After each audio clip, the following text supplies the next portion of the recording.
Just finished grading your midterm. Hopefully, everybody's that did it is happy. Most of you all that took it did pretty well, so you should be happy. At this point, you know, passing the midterm and the final, that's great. You can always maybe shoot for your A or B, and that's probably what most of you all want. But once you get through those, passing those two exams, that's really good. And hopefully your quizzes and your homeworks will take you over the hump if you're borderline for a certain grade. So good job. We have 16 students in the class. 9 of you all took the midterm, and mostly all of you all made a C or better. So that's great. That's great. That's great. If you didn't, it's okay. You still have the final, and you have time to improve yourself, to pass that final. The final exam covers everything. So, if you do very well on the final, you didn't do so well on the midterm, that it will help you. Okay. So don't feel like all is done right now. As long as you're doing your homework, doing your quizzes, and doing the best you can, there's still an opportunity. So all is not lost if you failed this midterm. Just stay with it. Sometimes it takes one practice exam or one proctored exam to truly make you understand the atmosphere and to help prepare you, things like that. So, that's part of the reason that I've been forced to give a midterm and a final. I'm just joking. But I do think it was mentioned to me that might help the students. So I'm always in for helping my students. So if doing 2 proctored exams helps you do better on the final, then I'm all for it. So that's what I want to say about that. As we move forward,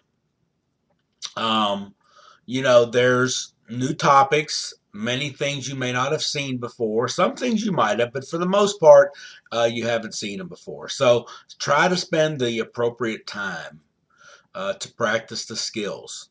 I've set it up, so things are due every so often. I try to give you about a week, from your last due date till the final exam is due. Take advantage of that. Make sure you're practicing. Make sure, you've got your time set up. Make sure that you've created your cheat sheet you can take with you and put things on there that will help you. So all that stuff. So you should be ready more so for the atmosphere since you've done it once. And then now you can work on just the material to learn for it. So that's good.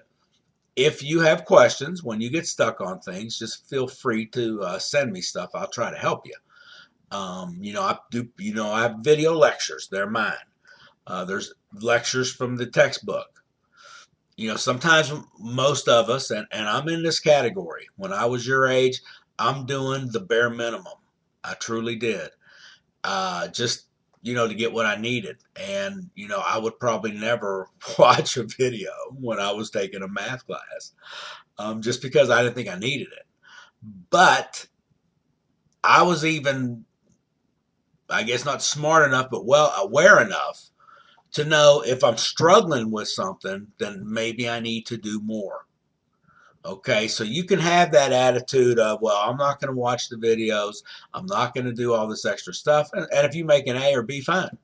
Okay, or even a C, if that's what you're happy with. But if you need more, then you need to take advantage of what's there. So there are videos. I provide them. It may not be the greatest thing. I've had, some people like them, some people don't. Everybody's got a different taste. But I do try to go through and explain the topics, explain the processes. And that's what you need to learn are the processes. And you learn those by, watching the process done, then trying the process out yourself. So make sure, again, you try to do as much work as possible from your memory, not from your book or your notes, okay? But use them when you need to, but at some point break yourself away from them, okay? So I hope everybody has a good rest of the weekend. Let's get started. We're over halfway home, not much time left. So hopefully you're already getting busy on the next unit of work. So we'll talk to you later.